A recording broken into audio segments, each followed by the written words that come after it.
nous allons explorer le vide qui est en nous avec une philosophe et psychanalyste qui s'appelle Hélène Leuillet. Bonjour Hélène, c'est votre première fois, je crois, au Festival de Philosophia. Nous sommes vraiment ravis de vous accueillir.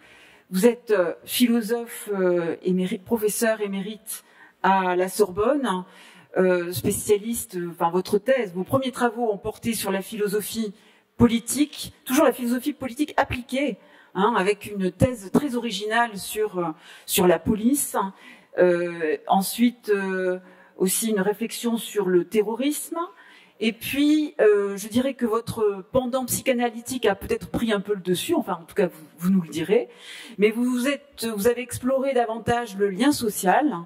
Moi j'ai fait la connaissance de votre travail philosophique à partir de là, notamment sur les réflexions sur le voisinage, et puis vous avez exploré le rapport au temps, l'éloge du retard, et puis le rapport à l'espace finalement, avec ce livre-là, le vide qui est en nous. Et donc, vous allez, peut-être ma première question, ça sera de ce vide que vous avez exploré à la fois en philosophe et en psychanalyste, ce vide qui est en nous, quel est-il? Comment le définissez-vous? Bien, merci pour cette présentation, cette question, et j'en profite pour dire aussi merci aux organisateurs pour cette somptueuse invitation. Je suis ravie d'être ici avec vous.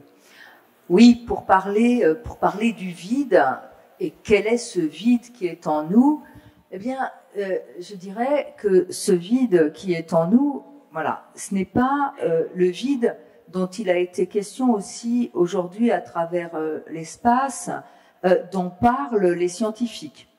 C'est pas ce vide-là, c'est pas le vide objectif, si l'on veut, c'est le vide subjectif, c'est le vide que nous éprouvons nous-mêmes à certaines occasions sous diverses formes. C'est très vaste, le vide en nous. Nous l'expérimentons d'abord sous la forme de l'absence, du manque, de la solitude, du gouffre, du trou, du sentiment de nullité,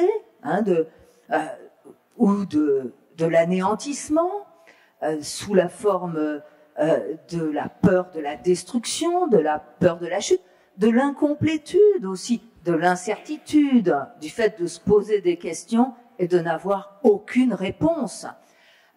Nous l'expérimentons aussi sous la forme des mots vides, des mots creux, soit qu'on ne soit pas entendu par les autres, soit qu'on ne comprenne pas ce qui est dit, qui paraît vide. Alors voilà, il y a comme ça toute une série de formes que prend le vide en nous, le vide qui est évidemment un vide intérieur. Mais il ne faudrait pas croire, je pense, que ce vide intérieur n'a pas d'effet sur notre rapport à l'espace extérieur.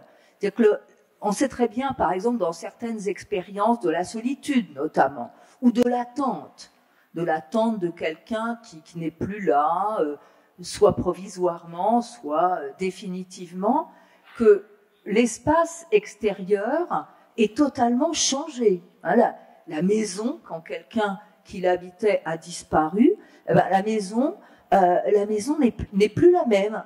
Notre rapport à l'espace extérieur est transformé. Alors, voilà, ce vide qui est en nous, la thèse que j'essaie de défendre dans ce livre, c'est qu'il est en nous par le fait que nous parlons. Qu'est-ce que ça signifie d'avoir ce bizarre, c'est plus qu'un attribut, ce bizarre milieu qu'est la parole, ce lien que nous avons aux autres qui passe par la parole. Et qu'est-ce qui nous réunit ici? Ce sont les discours, ce sont les paroles, et en vérité, cette chose qui nous paraît si naturelle, c'est très étonnant.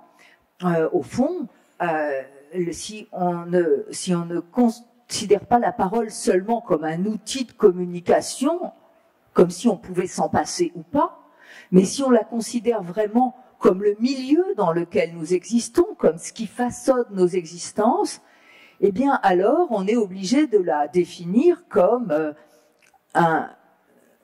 une fonction symbolique. Le symbolique, le symbole, qu'est-ce que c'est? C'est du vide. Ça a une partie visible et puis une partie invisible. Comme être doué de parole, parlant, nous avons rapport au symbolique, c'est-à-dire à du vide. Au fond, notre lien avec les autres passe par la parole, mais en même temps, notre rapport aux choses passe aussi par la médiation de la parole, c'est-à-dire par ce que nous comprenons, par ce que nous ne comprenons pas. Et donc, c'est toujours à travers le vide que, en tant qu'être de parole, nous sommes pétris dans l'existence. Alors nous entretenons. Vous êtes en train de dire en fait qu'on a besoin finalement. Nous sommes des êtres en relation avec le vide du fait que nous sommes des êtres parlants. Et donc la subjectivité humaine pour se construire a besoin de ce vide. Absolument. Mais nous entretenons avec ce vide différentes relations. Certaines sont tout à fait positives, d'autres sont beaucoup plus négatives en fait. Que ce soit un espace qui nous permet de respirer, le vide là c'est ce qui nous permet de respirer et donc d'échapper à l'asphyxie d'un trop plein, ou bien que ce soit le vide quand on se fait des promenades en montagne, le précipice, ou même sur le plan de l'intériorité, l'expérience peut-être métaphysique aussi de ce vide intérieur, de cette béance en fait. Donc voilà, j'aimerais bien que vous nous aidiez à explorer cette ambivalence de notre relation au vide. Oui, elle est très ambivalente parce qu'évidemment, j'essaye de trouver quelques occasions particulières d'avoir rapport au vide et puis de les analyser. Et il n'y a pas d'interprétation univoque, il n'y a pas de bon et de mauvais vide. Ça peut être épouvantable. La même expérience peut être absolument une expérience du vide épouvantable, et puis ça peut être au contraire cette respiration, cet élargissement psychique qui fait que nous avons effectivement besoin du vide pour sortir d'une autre sorte de vide. Voilà, parce qu'en fait, si le vide vient du langage, au fond, nous n'avons pas le choix. Le vide est là. Nous pouvons toujours, et ça fait partie un petit peu des névroses contemporaines, tenter de remplir. Nous sommes rattrapés par le vide. Et si on n'a pas une relation apaisée au vide, on devient soi-même vide. Et je commence le livre par un texte que je trouve absolument saisissant, un texte d'Albert Camus, qui n'est pas du tout le texte le plus commenté d'Albert Camus, qui est un texte qui souvent passe inaperçu, qui s'appelle « La femme adultère ». D'ailleurs, un titre tout à fait étonnant, qui est une expérience d'une femme qui s'appelle Janine. Alors Janine, évidemment, Camus connaissait très bien les théories du vide. Janine, ça consonne avec inanis en latin, qui veut dire le vide. Donc c'est une personne vide. Et c'est une personne vide qui se trouve aller faire un voyage dans le désert. Elle accompagne son mari dans le désert. Donc, voilà une personne vide qui va visiter un fort surplombant le désert. Voilà l'expérience de la montagne que vous évoquiez là à l'instant, Nathalie. Et voilà, elle est soudainement surprise par cette rencontre avec le vide là dans l'espace, dans le paysage. L'immensité du désert, le désert vaste devant elle. Vaste en latin, l'étymologie c'est vacare, c'est le verbe qui veut dire vide. C'est un des adjectifs qui va avec vanus, un autre qui veut dire vin, vide, et vacuus, vide. Il y a voilà tous ces verbes-là en latin qui veulent dire vide, puis l'autre terme inanis, qui a donné inanité en français. Donc devant le vaste, qui est le vide, alors cette femme qui était vide se met à pleurer. Voilà. Elle se dégèle. Elle devient littéralement autre, adultérée. Elle adultère. Et D'ailleurs, voilà, la nuit, elle n'arrive pas à dormir, et voilà, elle quitte son mari, elle trompe son mari avec le vide, parce qu'elle retourne devant cette immensité, cette fois elle la voit de nuit, hein, et elle ouvre les yeux aussi, elle ouvre les yeux sur l'altérité, hein, c'est-à-dire que là, on est dans le sud algérien, à l'époque coloniale, et cette Française de l'Algérie du Nord, ouvre les yeux sur les habitants de ce pays qu'elle n'avait jamais vu, c'est-à-dire que la vie restreinte, la vie vide restreinte qui était la sienne, elle était vide, fermée à l'altérité, et elle voit le vide, et là, elle se dégèle, et elle voit les autres aussi, elle s'ouvre aux autres. Le vide, c'est aussi l'ouverture à l'altérité. Dans ce cas-là, décrit par Camus, et je vous en dis seulement quelques mots, le texte était évidemment beaucoup plus riche que les quelques mots de résumé que j'en donne. Mais c'était pour rebondir sur la question de Nathalie, c'est-à-dire qu'en vérité, elle aurait pu aussi se jeter dans le vide, elle aurait pu avoir le vertige et fuir, jamais, plus jamais, elle aurait pu ne pas supporter ce rapport au vide. Là, on voit bien que l'ambivalence, elle est là. On n'a pas le choix. En fait, on ne peut qu'avoir un rapport plus ou moins apaisé au vide. C'est-à-dire que si le vide est notre condition en tant qu'être parlant, il n'y a plus qu'à se servir du langage pour apaiser la relation au vide. Mais ça ne se fait pas tout seul, parce qu'on peut au contraire se protéger du vide, ou bien avoir avec le vide un rapport parfaitement traumatique. Parce que le trauma, c'est aussi la réduction à une forme de vide. Pas le vide d'une vie restreinte et ennuyeuse comme celle que je viens d'évoquer, mais qui est le vide traumatique. Le trauma, ça réduit quelqu'un à zéro. Et zéro, d'ailleurs, l'étymologie de zéro, c'est aussi le mot cifre, je prononce mal, en arabe, qui veut dire vide. Et donc, être réduit à zéro, ça peut donner aussi toute autre sorte de rapport au vide. Par exemple, le découvert bancaire.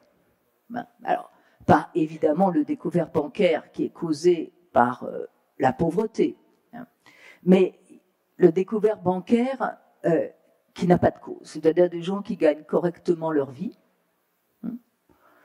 qui ne se vivent même pas comme tellement dépensiers, mais ils sont toujours à zéro ou en dessous de zéro. Qu'est-ce qui se passe ? Là, il y a parfois des choses extrêmement résistantes, et on se rend compte qu'il y a quelque chose dans l'histoire de ces sujets qui fait qu'ils ont été comme réduits à zéro. Et ça prend cette forme, par exemple, qui nous ramène aussi, pourquoi le découvert bancaire ? Parce que l'argent lui-même, c'est une forme vide, mais qui peut prendre aussi d'autres formes. Bon, je pourrais trouver d'autres exemples. La boulimie, bizarrement. On a le sentiment que c'est une pathologie du remplissage. Bouffer. Mais quand on écoute, et que on entend un petit peu ce qui se passe par les patients qui en parlent, il y a une sorte de rapport insupportable au vide. C'est-à-dire qu'en fait, il s'agit de manger le vide, de bouffer le vide, soit parce que le temps, c'est aussi un grand problème pour le vide. Un temps trop ennuyeux, c'est bien d'ailleurs, même sans pathologie boulimique, quand on s'ennuie, on mange. On mange ce vide temporel, on essaye de le manger. Ou bien des expériences d'emprise. On voit très bien d'ailleurs quand quelqu'un est sous emprise, souvent un des premiers marqueurs, c'est une prise de poids, comme si il fallait bouffer pour pas être bouffé, en quelque sorte. Voici quelques exemples, je pourrais en donner d'autres, comme vous voulez. Alors peut-être que en fait je vais en partager un autre avec vous. Voilà. Vous avez parlé effectivement dans votre livre de cette nouvelle de Camus que je ne connaissais pas, et pour essayer de comprendre en fait cette expérience du vide en nous, je vais vous lire un passage d'un autre écrivain qui est pour moi un des grands écrivains du vide, alors du gouffre même métaphysique, et qui s'appelle Patrick Autréau. Alors ça commence d'abord par une expérience qu'on a tous fait à un moment donné, qui est, j'imagine, la tête vide, tout d'un coup. Hein. Voilà, ça commence comme ça, et puis vous allez voir comment ça se transforme, et j'aimerais bien vous faire réagir sur ce passage. J'étais encore au lycée. Quelquefois, déjà, mon esprit s'était brouillé quand on m'interrogeait. J'étais impressionnée par les questions. Ce jour-là, aucun enjeu scolaire particulier. C'est une interrogation de routine. Mais il se passe autre chose. Je suis seule devant le tableau. Il y a des équations. Habile en maths, je suis censée pouvoir les résoudre. Je le croyais, mais suis paralysée devant cette convexité sans prise. L'espace s'est figé depuis que j'ai été mis devant le problème. Quelque chose a troué ma tête. Je n'arrive pas à me rassembler devant la panique qui pulse. L'énigme n'offre aucune prise et le temps est compté. Le cœur bat trop vite, la tête bourdonne, j'éclate. Pour ne pas tomber, je me dédouble et subis ce qui commence. Le professeur m'aide un peu, tente d'amorcer le développement de ce qui apparaît comme un mystère hostile. J'écris des lettres et des signes que je connais à peine. Je les efface avec le tampon. Sur le tableau, à côté de la netteté du problème posé, j'ai honte du nuage salissant de mes hésitations. On me demande de réciter une série d'équations, je les savais par cœur, elles se brouillent. Je ne sais pas, ne comprends plus rien. Tout est remplacé par un gouffre brumeux. Le prof finit par dire « Allez apprendre vos cours ». 0. Je sors. Ce qui vient de se passer annule tout ce qu'on croyait de moi. Ce 0 me rentre dedans et je tombe en lui. Les jours qui suivent, je suis écrasée et gobée par cette béance. Moi qui ai tant attendu la révélation des choses cachées, le seul spectacle à quoi j'assiste et qui me bouche et éclate tout, c'est cela, l'anneau vertigineux du rien. De cette blessure anodine est née une inquiétude nouvelle. Je passe avec succès des examens, le bac et bientôt des concours, mais avec la hantise que ce gouffre ne s'ouvre à nouveau sous mes pas. J'ai la conviction que quelque chose de moi a été vu, que je tente depuis toujours d'esquiver.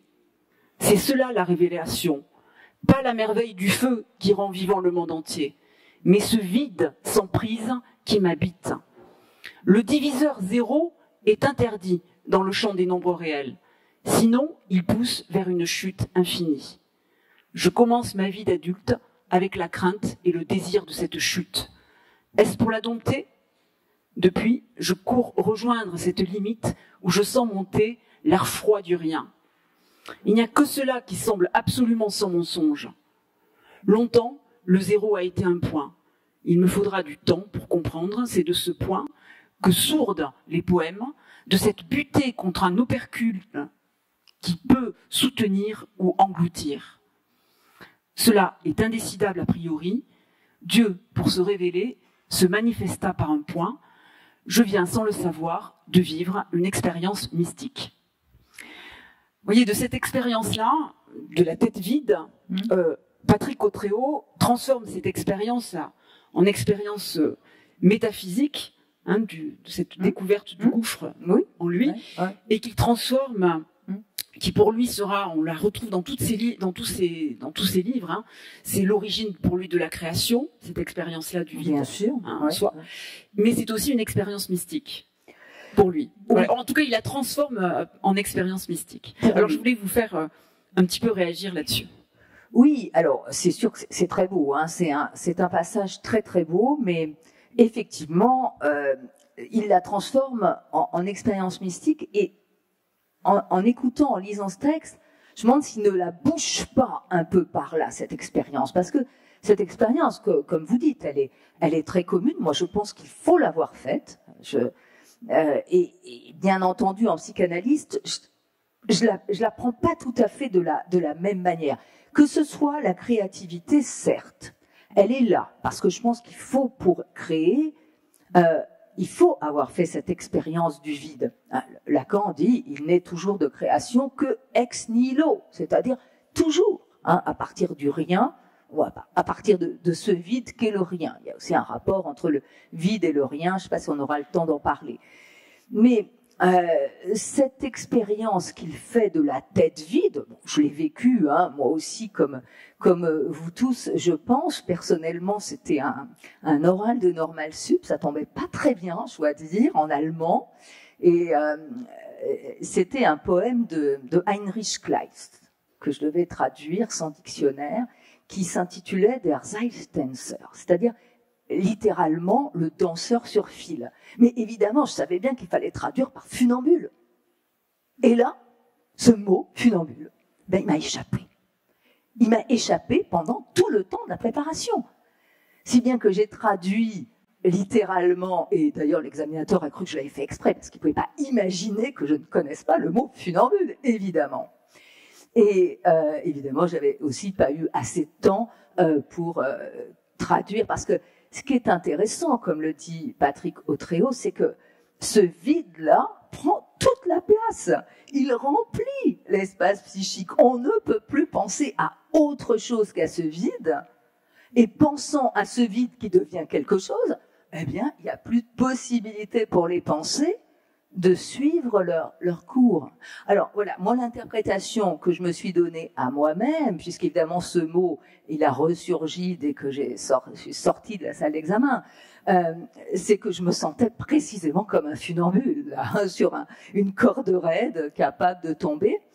Et quand je lis le texte de Autréau, je me dis, il est question d'équation, c'est-à-dire l'équation, c'est la résolution des inconnus quand même. Et l'inconnu, c'est aussi une modalité de relation au vide. C'est bien que la peur de l'inconnu, c'est aussi une forme de peur, peur du vide qui est en nous. Donc, voilà, je pense que cette expérience du vide qu'il faut faire, il l'a faite là, à ce moment-là, et donc le poème a pu surgir, comme il dit, mais qu'il y avait aussi cette question des inconnus. Les inconnus, là, c'était pas possible. Cette expérience, les enfants la font très couramment, cette expérience du vide. On parle de l'espace, des rapports, et du rapport donc à l'espace extérieur, espace intérieur. C'est que les enfants ont souvent des rêveries métaphysiques. Quand ils viennent en analyse, les adultes l'évoquent, ils repensent à cette expérience d'angoisse, des mondes qui s'ajoutent au monde, quand on contemple la voûte étoilée, comme dit Kant. Et les enfants s'amusent avec ça. Le monde qui s'ajoute au monde, qui s'ajoute au monde, qui s'ajoute au monde, on n'est plus qu'un point dans l'univers qui est vide. Et ces rêveries métaphysiques de l'enfance, voilà, c'est des expériences aussi qui ont rapport avec la tête vide, sauf que les enfants les poussent parfois jusqu'à des points d'angoisse où ils ne peuvent plus dormir. C'est comme souvent une cause d'insomnie chez les enfants. Et puis, c'est plus tard, oui, quand on vous passe à la question c'est la torture, on vous passe à la question au tableau, eh bien, il y a quelque chose là du vide qui bizarrement se met à remplir tout l'espace sous forme d'inconnu, sous forme de se sentir sur un fil, sur une corde raide, et qui fait que, bon, la mystique, ça peut être une façon de boucher ce trou qui se présente à nous. Voilà pourquoi, bon, je trouve ce texte très beau, mais je prendrai un petit peu d'une autre manière. Alors, ceci dit, je pense pas que Patrick Autréau cherche à boucher le trou, parce que cette expérience il revient toujours. Oui, il y revient toujours, et puis je pense qu'il est plus du côté de la théologie négative, et du Dieu insaisissable que d'un Dieu qui serait bouche-trou, comme. Oui, bien sûr, mais pour lui. Mais ce que je veux dire, c'est que toute expérience du vide ne nous mène pas forcément à une expérience mystique. Je veux dire, on peut être pas du tout mystique et faire quand même être un peu apaisé avec les expériences de vide. Alors, néanmoins, vous évoquez aussi dans votre ouvrage le moment où cette expérience du vide est quand même pure douleur, notamment dans la dépression. Oui, tout à fait. La dépression, c'est véritablement un moment où il n'est pas possible d'être apaisé avec le vide. Alors bon, pas faire trop de distinction entre la dépression et la mélancolie, qui est encore autre chose que la dépression, mais enfin, elles ont pour point commun ce sentiment d'une chute dans le vide. Parfois, c'est seulement d'ailleurs la peur de tomber, hein, mais c'est une peur tellement violente qu'elle donne le sentiment déjà dans un trou dont on peut tomber encore plus loin. Hein, c'est véritablement le vécu de la dépression. Et puis aussi, ce vide qui est en nous dans la dépression, elle prend cette forme d'être nulle. Hein. Et dans la mélancolie, en plus d'être cause de la nullité de la vie des autres, d'être cause de la ruine des autres. Hein. C'est ce qui a particulièrement cette dimension d'auto-accusation est très douloureuse aussi dans la mélancolie. Non seulement son propre vide, mais le vide qu'on fait supporter aux autres. Hein. Et donc ce sentiment de nullité, il existe dans toutes les formes de dépression. Hein. C'est pas tout à fait le zéro du trauma, d'être réduit à zéro, de plus compter, mais c'est véritablement d'être nul. Voilà, d'être cette boîte vide. Hein. Jacques Lévy rappelait tout à l'heure que l'espace a été considéré longtemps comme une boîte. Et ben le déprimé se vit vraiment comme étant dans une boîte vide dont il ne peut pas sortir, hein, c'est-à-dire qui est close. Hein, et cette boîte-là qui l'enferme, eh bien, c'est aussi ce qui rend ce vide parfaitement inhumain, c'est-à-dire que le langage n'a plus de prise. C'est fait par le langage et parfois on arrive à trouver les déclenchements dans ce qui a été dit, souvent des expériences de harcèlement, par exemple, pour un exemple qui me passe par la tête, et les mots peuvent tuer, hein, des mots qui ont été meurtriers. Le sujet se retrouve complètement vide, sans que le langage puisse après avoir de prise. Le sujet prend plus soin de lui, effectivement, il tombe, il y a quelque chose d'une chute. Hein, c'est véritablement vécu comme une chute dans le vide dont on ne peut plus sortir. Hein. Et là, évidemment, le langage, c'est en quelque sorte le pharmacone du vide. C'est à la fois le pharmacone, hein, ce mot grec qui est à la fois le remède et le poison.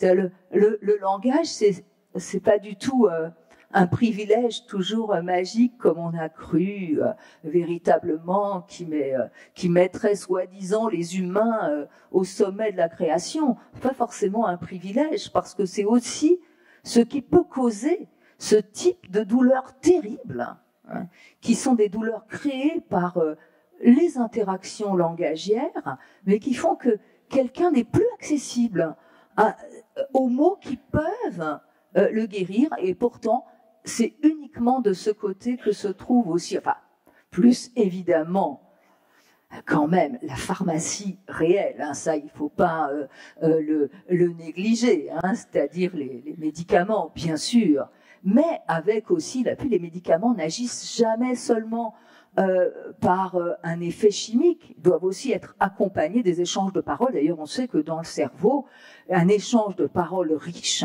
ça a aussi des effets sur la capture de sérotonine, et ça a donc des effets aussi antidépresseurs. L'échange riche de paroles, l'échange vrai entre des humains.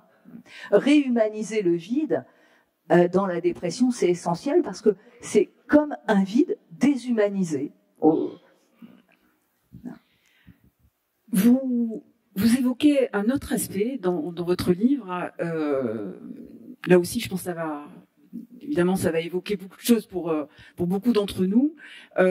Quand on est pris par une espèce d'effervescence, une envie de faire le vide, que ce soit le vide dans nos agendas, le vide dans nos armoires, le vide dans nos maisons. Et vous dites cette expression-là, faire le vide, ce besoin-là de faire le vide, il prête à beaucoup de confusion. Est-ce que vous pourriez nous dire pourquoi ? Oui, parce que en fait, justement, toutes ces névroses de remplissage que nous avons, de remplir notre temps, de remplir notre maison, de nous remplir nous-mêmes, il faut qu'on soit plein, qu'on soit riche, etc. Toutes ces névroses-là supposent qu'on puisse avoir un contrôle une maîtrise sur le vide qui, en fait, est un donné. C'est comme ça, c'est là, c'est ni bien ni mal. On peut juste essayer de composer avec de manière à ce que ce soit pas trop douloureux, précisément, à ce que même on en fasse une respiration, un renouvellement de soi. Mais c'est un donné, on n'a pas de contrôle. Et justement, ce qui nous l'apprend très bien, c'est par exemple le taoïsme, la pensée chinoise ancienne, qui a théorisé le vide, mais en montrant que ça ne peut absolument pas être une recette, contrairement d'ailleurs à la vulgarisation qui en est faite aujourd'hui, cette vogue du lâcher-prise, etc. Alors, il faudrait contrôler le fait de pouvoir lâcher prise, comme si on vous disait « non mais détendez-vous ». C'est pas du tout propre à inciter à la relaxation. Ou quand on dit à quelqu'un qui ne dort pas « mais dors ». Comment voulez-vous dormir après une injonction de ce type? Donc il y a quelque chose comme ça, d'un contrôle du vide qui surgit aussi quand on décide de faire ses armoires. Alors je dis pas, évidemment, il faut bien aussi que la perte, elle passe par la perte de certains objets. Mais je trouve que le discours sur le grand débarras, par exemple, qui a eu énormément de succès, c'est un discours qui ignore le vide qui est en nous, et notamment le vide qui est dans les choses. Parce que non seulement le vide qui est en nous a des effets sur la perception de l'espace extérieur, mais c'est aussi ce que nous projetons dans les choses. Les choses ne sont jamais seulement utilitaires. L'anthropologie a montré que les hommes vivent toujours entourés d'objets, toujours entourés d'art, l'arrêt premier. Donc, nous projetons dans les objets familiers quelque chose de notre vie, y compris dans nos vêtements. Donc, on jette parfois très mal. À l'heure de l'écologie, on devrait savoir que jeter, c'est un geste qui n'est pas rien, que les choses, de toute façon, que l'on jette, en fait, on en charge la planète, ou pour les vêtements d'autres pays. Je me souviens d'un reportage tout à fait saisissant sur les montagnes de vêtements au Ghana. On est très content, on va faire on va jeter tous les vêtements qu'on ne met plus, on va les donner à ceux qui en ont besoin, sauf que ça pollue, en vérité, ces masses de vêtements qui dégagent aussi des substances chimiques. Non, c'est pas du tout un cadeau, c'est plutôt un empoisonnement. Et donc jeter, c'est pas rien. Et puis on peut se jeter soi-même, parfois comme ça, qu'on est pris dans la frénésie de faire le vide. On jette des objets essentiels, on jette des livres dans lesquels il y avait une part de soi, on jette des vêtements qui représentaient une circonstance, et puis comme ça on perd des clés d'accès à soi, parce qu'on perd un petit peu de son vide intérieur qui était venu se loger dans certains objets. Et donc, oui, on agit mal avec le vide quand on croit qu'on peut le faire. En fait, il est là, et on ne sait pas toujours bien le manier. Alors, justement, en écho à ce que vous dites, j'aimerais évoquer avec vous une expérience, je ne sais pas, de faire le vide ou du fait de quand on doit, une expérience en tout cas qui participe de l'élaboration du vide en nous quand on vide une maison. Après la mort d'un proche, le fait de vider une maison, il me semble en fait que ça c'est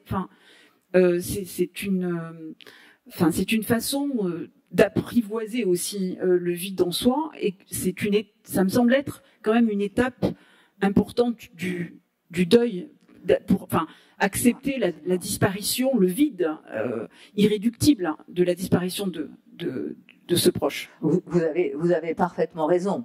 Vous avez parfaitement raison, parce que le travail ce qu'on appelle le travail du deuil, c'est un travail d'intériorisation d'une absence définitive. La personne qui a disparu, elle passe de sa présence réelle, charnelle, à une autre forme de présence, une présence intérieure. Le défunt ne disparaît jamais, mais cette présence intérieure, elle suppose justement puissance transformatrice du vide. On y viendra peut-être, parce qu'au fond, fondamentalement, le vide est doté d'une puissance de transformation. Donc, il faut accepter la disparition, la séparation, qui est aussi une modalité du rapport au vide, d'accepter qu'il y ait une distance infranchissable. Accepter la séparation est nécessaire pour ce changement de statut de la personne qui vient se loger en nous, dans des souvenirs, dans des évocations, dans des héritages divers, acceptés ou refusés. Mais cela ne va pas de soi.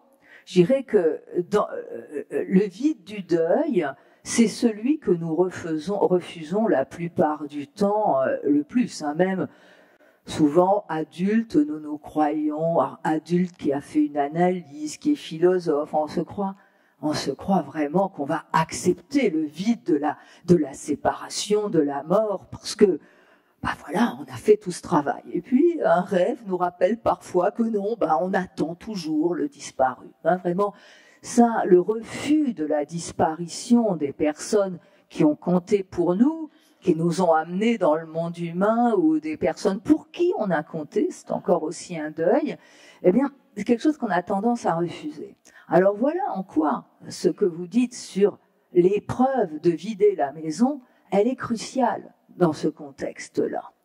Parce que, au fond, qu'est-ce qu'on fait? On fait le tri, on fait l'inventaire, comme on le fait psychiquement.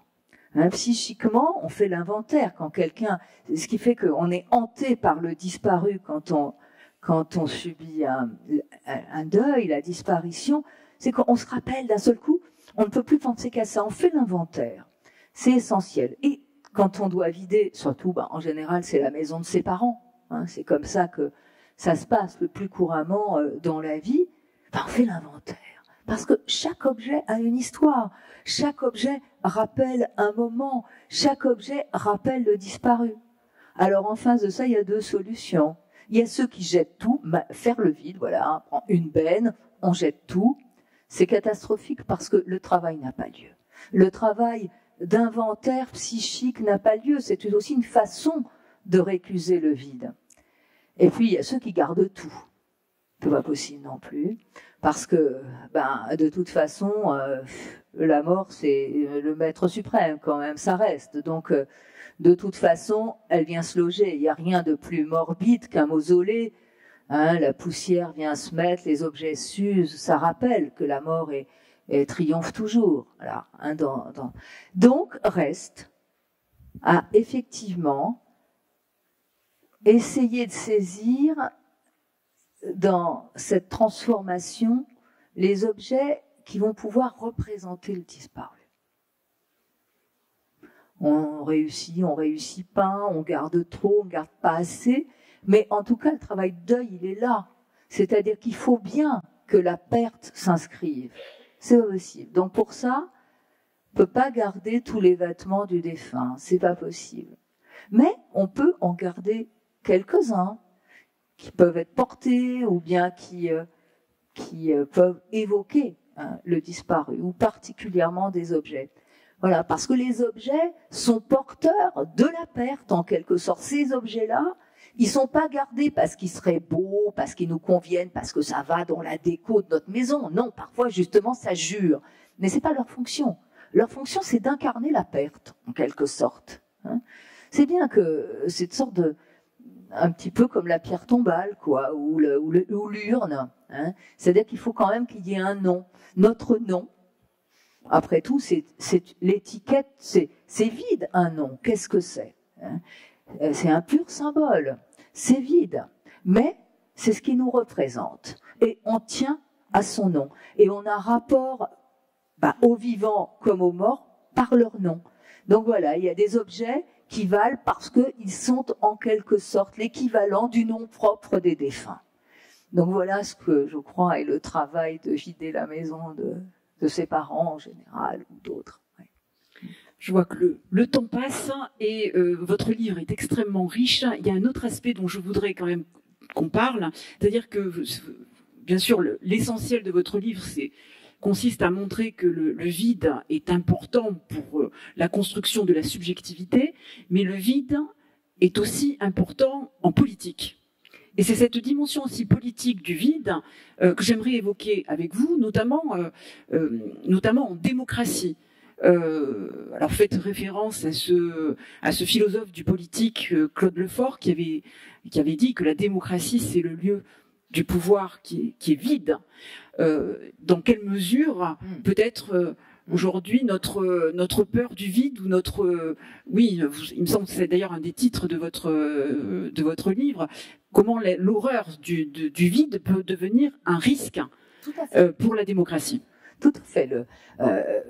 L'horreur du vide en démocratie prend la forme d'effectivement de vouloir absolument remplir le politique d'un sens et de réduction de tous les écarts. Le populisme, c'est précisément ce refus qu'existe, par exemple, un écart entre les représentants et les représentés.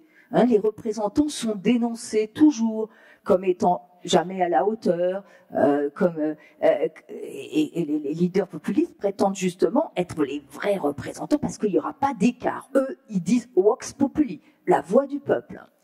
Alors que, effectivement, la démocratie, dans la mesure où c'est un régime de parole, et ça, c'est effectivement la pensée de Claude Lefort qui nous y amène aussi, Claude Lefort qui dit, voilà, comme vient de le rappeler Nathalie, que le pouvoir est un lieu vide en démocratie, eh bien, dans la mesure où c'est le régime de la parole, de la libre parole, eh bien, nécessairement, il y a une mutation symbolique dans le régime démocratique à nul autre pareil. Car ça ne signifie pas qu'il n'y a pas de vide dans d'autres régimes politiques qui ne sont pas les démocraties. Par exemple, Lefort cite notamment la pensée d'Ernst Kantorowicz qui a analysé les monarchies à partir de l'idée des deux corps du roi, le corps terrestre, visible, etc., et puis le corps invisible, ce qui fait que le monarque continue d'exister lorsqu'il est mort, permettant donc à un autre de venir prendre le deuxième corps, etc. Donc ça prouve bien que là, déjà, il y a une symbolisation du pouvoir, qu'il y a un deuxième corps et qu'il y a du vide sous la forme d'invisible. Mais c'est un modèle organiciste, c'est-à-dire que le régime politique, la société politique est vue comme un organisme. La mutation symbolique de la démocratie, c'est de rompre avec cet organicisme. Il n'y a pas de peuple un. Il n'y a pas d'unité qui serait une unité organique. Parce que nous parlons, nous ne nous comprenons pas toujours. Nous n'avons pas les mêmes intérêts, enfin du moins ce que nous croyons être nos intérêts. Il y a du différent, avec un D, du désaccord. Et ceci, dit Lefort, c'est induit par le fait que nous parlons, que ça ne colle jamais complètement. Et la démocratie permet cela. Alors, bien sûr, Tocqueville a montré que la démocratie, c'est aussi la passion de l'égalité. Mais je pense que cette autre définition de la démocratie, à partir de la parole, elle permet de comprendre ce qu'est la démocratie, parce que c'est commun à tous les moments de l'histoire de la démocratie. Voilà. L'Antiquité, la parésia, et l'iségoria, la parésia, le fait de pouvoir dire librement ce qu'on pense, le franc-parler. Et puis, l'iségoria, c'était le droit à la parole pour chacun dans la démocratie. Ça reste. Parce que si on définit la démocratie seulement par rapport à l'égalité, bien sûr c'est très important en démocratie, à partir justement de cette idée de la libre parole, eh bien on cherche à remplir, et puis surtout on ne comprend pas le rapport entre les différents régimes démocratiques de l'histoire, parce que la démocratie grecque, elle nous paraît justement aujourd'hui très inégalitaire. Et pourtant, il y a quelque chose qui s'inclut à l'histoire de la démocratie, c'est le fait de ne pas vouloir remplir tous les espaces, de savoir qu'il y a de l'incertitude. C'est le régime dans lequel on se pose des questions. Se poser des questions, c'est aussi assumer le vide qui est en soi. Mais le vide dans une société démocratique, c'est de considérer que on ouvre des débats, on se pose des questions. Vous voyez, par exemple, là, on a un débat sur la fin de vie. Ben, on n'y avait pas forcément réfléchi quand on ne vit pas dans ce domaine, on ne travaille pas dans ce domaine, mais on se rend compte qu'au fond, la fin de vie, ben, c'est tout sauf une idée évidente, hein, parce que les idées se mettent à circuler dans la société. Et donc, évidemment, ça suppose qu'il y a des écarts, il y a des intervalles, et puis cette désorganisation au sens de l'organisme de la démocratie, elle permet justement aussi que les débats dans la démocratie, ils ne deviennent pas, en principe, des luttes de pouvoir. C'est ça que ça veut dire. Le lieu du pouvoir est un lieu vide. Ça veut dire bien sûr que le pouvoir n'appartient à personne, qu'il doit y avoir de l'alternance, que ça change, etc., que personne n'est propriétaire du pouvoir.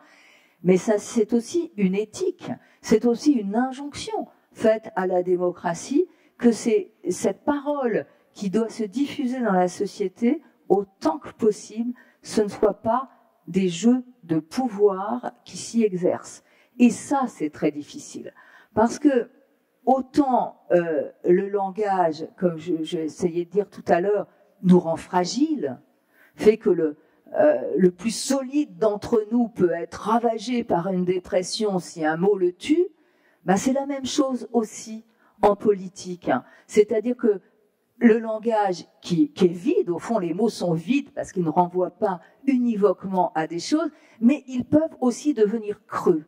Et donc contre quoi je m'énerve un peu dans ce livre, c'est les techniques de communication qui ont pris aujourd'hui une place exponentielle, notamment dans les arts de gouverner. Les arts de gouverner sont devenus aujourd'hui des arts de la communication, c'est-à-dire le règne des mots creux. Des mots qui sont privilégiés pour leurs effets d'annonce, comme on dit, qui ne sont que des annonces. Et là, eh bien, on peut voir que cet abus du vide, des mots qui ne valent que pour l'effet qu'ils vont produire sur l'opinion, cet abus du vide est un abus de pouvoir et rend la démocratie fragile. Et je pense que si nous avons un combat à mener pour la démocratie, c'est que le vide qui est dans le langage ne soit pas, on n'en abuse pas. Hein, de se rappeler que le pouvoir aussi est vide, ne pas abuser du vide en démocratie. Bien, merci Hélène Leuillet. Nous arrivons à la fin de cette conférence donc, qui est extrêmement riche. J'imagine que vous avez des questions, donc on peut prendre un petit temps quand même pour quelques questions.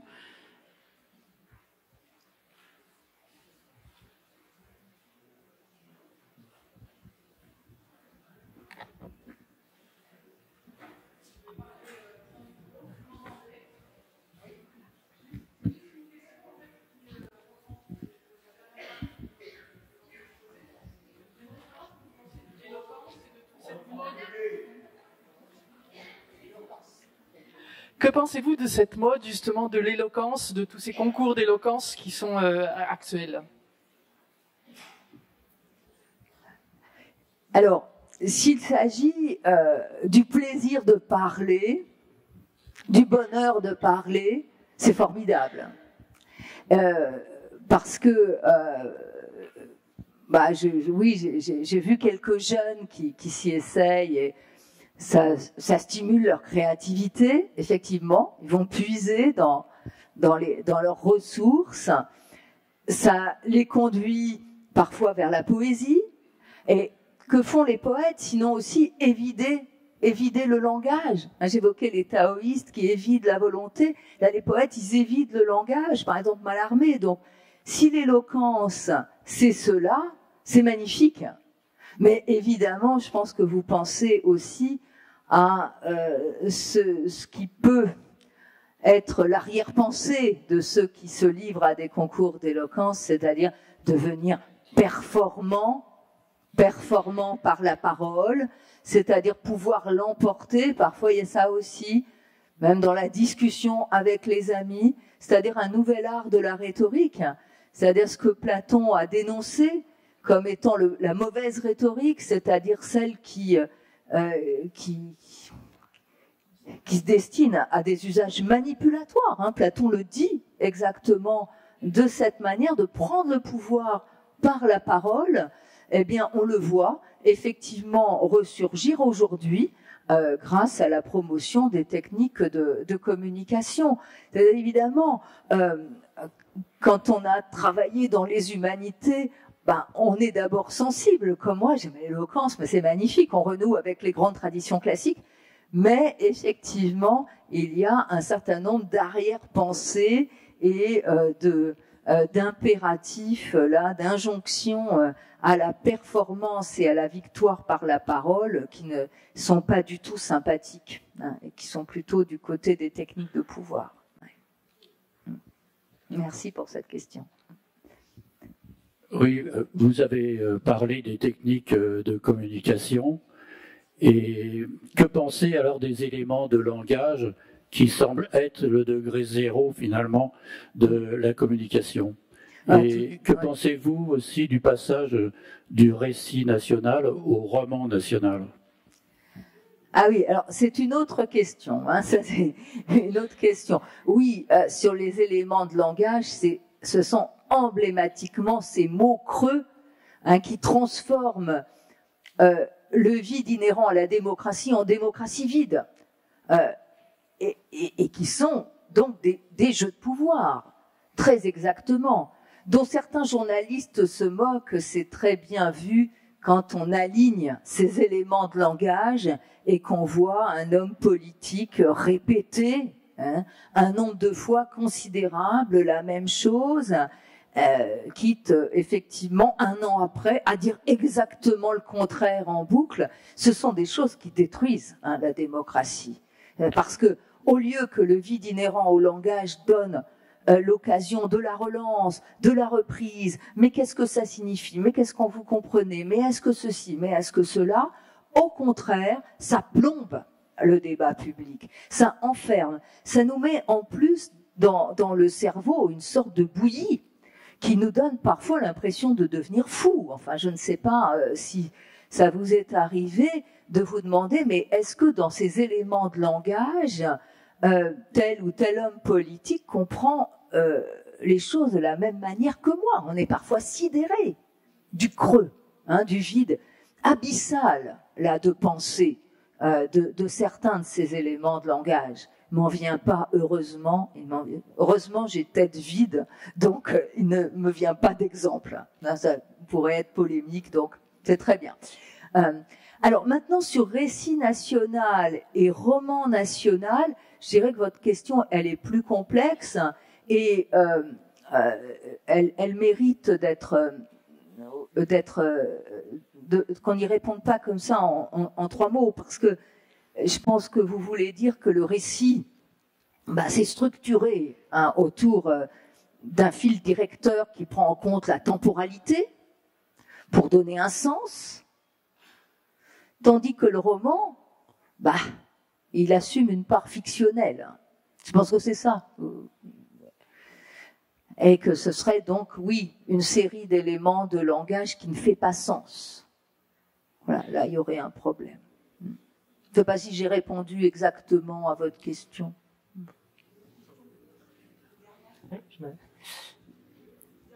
Bonsoir. Il est alors, vous avez fait des liens entre langage et vide. Alors, bien sûr, je suppose qu'il faut parler un peu du silence. Ça m'a évoqué beaucoup de choses, parce qu'on a beaucoup parlé des rapports, disons, négatifs ou problématiques au vide. Alors, c'est vrai que dans les silences, on retrouve ça. Il y a un silence qu'on subit. Alors, soit on n'a rien à dire. C'est ce que Yankévitch appelle l'indisciple. C'est ce à propos de quoi je n'ai rien à dire. L'ineffable, à l'inverse, on a trop à dire. Le poète qui souffre de ne jamais dire à la hauteur la beauté du monde ou la richesse de certaines expériences. Donc, on est encore dans un rapport de souffrance. Et il y a le silence gêné que tout le monde connaît dans les conversations, etc. Mais il me semble que, enfin, je ne sais pas ce que vous pensez du silence qu'on pourrait appeler un silence content.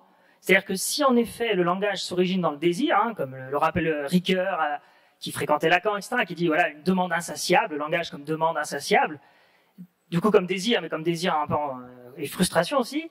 Que pensez-vous du silence content J'appelle par silence, enfin, j'entends par là ces expériences, par exemple esthétiques, notamment face au vide céleste, hein, face à la voûte étoilée, où au fond on est touché par la beauté, et où, comme dit Pessoa, il y a parfois des expériences, des joies, il y a parfois des plaisirs, il y a parfois un grand plaisir, pardon, à laisser passer, sans les exprimer, des expériences qui exigeraient des mots. Et là, je crois qu'on n'est plus dans un rapport conflictuel entre le temps, la durée, on en reste au présent plein, hein, et au fond, une sorte de silence content, on n'a plus rien à dire, peut-être parce que justement, il y a sérénité, il y a le désir à cesser de... Voilà, c'était sur ce genre d'expérience qu'on pouvait décliner. Je vous remercie beaucoup de cette question. J'ai pas consacré de chapitre sur le silence, de chapitre au silence, j'ai hésité, mais comme il était déjà question beaucoup du silence parsemé dans les chapitres, après tout, voilà, ce serait le comble d'un livre sur le vide que de vouloir combler tous les manques. Donc voilà, les notations sur le silence sont parsemées, mais évidemment, ce que vous pointez, enfin ce que j'entends dans votre question, c'est que justement la parole, elle est extrêmement précieuse, mais elle peut pas servir absolument à tout. Et là, je rejoins peut-être la question aussi sur l'éloquence, c'est-à-dire qu'on est dans un monde extrêmement bavard. C'est-à-dire que le remplissage passe aussi par le remplissage de paroles. Il y a même une injonction à dire. Vous voyez comment, vous parliez même du silence gêné, comment dans un cas de gêne, on a le sentiment, c'est même une idéologie qui se veut psy, il faut vider l'abcès, on va parler, il faut absolument dire, quitte à forcer quelque chose du côté de rationalisation qui passe complètement à côté de la vérité de l'expérience. On parle souvent trop tôt, trop vite, et en se contentant de peu, on crée des conflits comme ça inutiles. Donc voilà, le silence content, ce serait aussi celui qui respecte parfois le fait qu'on ne sait pas. Vous voyez à quel point il est difficile aujourd'hui de dire, sur les plateaux de télévision, vous voyez, je ne sais pas. Hein, à des experts à qui on dit, voilà, mais dites-moi ce qui va se passer demain. C'est difficile, mais on voit bien que certains, mais lui, je ne sais pas. Je n'ai rien à dire là. Je ne peux pas dire. Donc, l'injonction à parler, elle nous prive de ce silence qui peut être aussi la joie du silence. Je sais pas, j'associe là ce que vous dites à un film que j'ai cité, pas dans ce livre aussi, mais dans L'éloge du retard, qui est un film coréen, s'appelle Grâce, dans lequel on voit une femme qui attend manifestement la réponse à un texto. Voilà, ça parce que l'échange là par les smartphones, c'est aussi très bavard. Là, il n'y a pas de silence. On est tout le temps en train de communiquer. Enfin, je veux dire, il y a le nombre de messages qui s'échangent parfois dans un couple de jeunes, c'est extraordinaire. Moi, il m'arrive de poser la question à des patients. Ça peut être une centaine. Et ça veut dire parler. Hein. Les jeunes, ils disent parler, c'est se parler, ça veut dire s'envoyer des textos. Donc, il n'y a pas de silence. Il n'y a jamais de silence. S'il y a 1 heure de silence, c'est que c'est grave, c'est presque déjà le présage de la rupture. Alors, je disais, c'est une parenthèse pour ce film. Ce film, c'est un film dans lequel on voit cette femme qui attend une réponse. Donc, elle consulte fébrilement son portable. Ça vient pas. Elle regarde à nouveau. Alors, elle a une de ces ruses qu'on a parfois dans le silence contraint là de l'attente. Elle le pose sur une table et elle descend un escalier dans sa maison. Elle le laisse à l'étage au-dessus. Mais évidemment, elle remonte l'escalier pour aller voir le portable. Puis elle s'en veut, donc elle redescend. Mais elle remonte. Elle redescend, elle remonte, et là, soudainement, ça se transforme. Et ça se transforme d'abord en séance de gymnastique. Elle monte et elle descend l'escalier. Et puis, c'est très bien filmé, ça devient une sorte de vol d'oiseau, de danse, elle monte, elle descend, elle fait des gestes, elle se meut, et là, ben, elle accepte le silence de son portable qui n'a toujours pas fait retentir, enfin elle l'a oublié. Hein. C'est-à-dire qu'elle est à nouveau là, elle vit dans un silence, il y a quelque chose du vide qui s'est installé. Enfin, voilà comment j'ai compris votre silence content. Je sais pas si ça vous parle, si je puis dire. Parce que le silence n'est pas l'absence de parole. Vous avez bien rappelé la différence entre l'indicible et l'ineffable, mais c'est le vide qui est dans le langage à certains moments. C'est comme ça. Hein. Il y a du silence. Enfin, on est dedans. Hein. Voilà, on va se taire maintenant, peut-être. Oui, je voudrais poser une question. Est-ce que le vide et le néant, est-ce que sont synonymes l'un de l'autre ou c'est vraiment deux choses différentes? Alors, c'est, je dirais, ni l'un ni l'autre, en vérité. Hein, le néant, c'est un rapport au vide qui est formé à partir de la négation, hein, né entem. Mais bien entendu, ça donne du vide. C'est pas non plus, c'est pas synonyme, mais ce ne sont pas deux notions divergentes. Par exemple, tout à l'heure, les militaires nous ont parlé de la guerre des étoiles, de la guerre. Ils ont fait surgir, d'ailleurs la première question qui leur a été posée le montrait bien, ils ont fait surgir quelque chose du néant, enfin de l'anéantissement. D'ailleurs, l'un d'entre eux a prononcé le terme, l'humanité est capable de s'autodétruire, de s'anéantir, donc de produire en quelque sorte, de faire le vide, là pour le coup, volontairement ou involontairement, de faire le vide, parce que c'est quand même ça, le néant, l'anéantissement.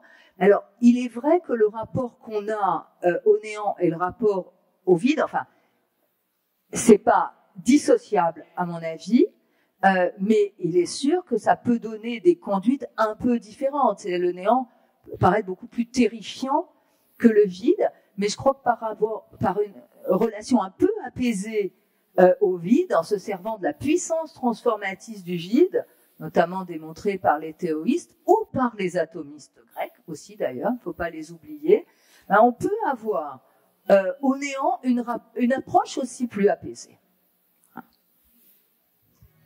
Eh bien, merci beaucoup Hélène Leuillet, on va terminer sur cette approche apaisée, au vide, le silence content.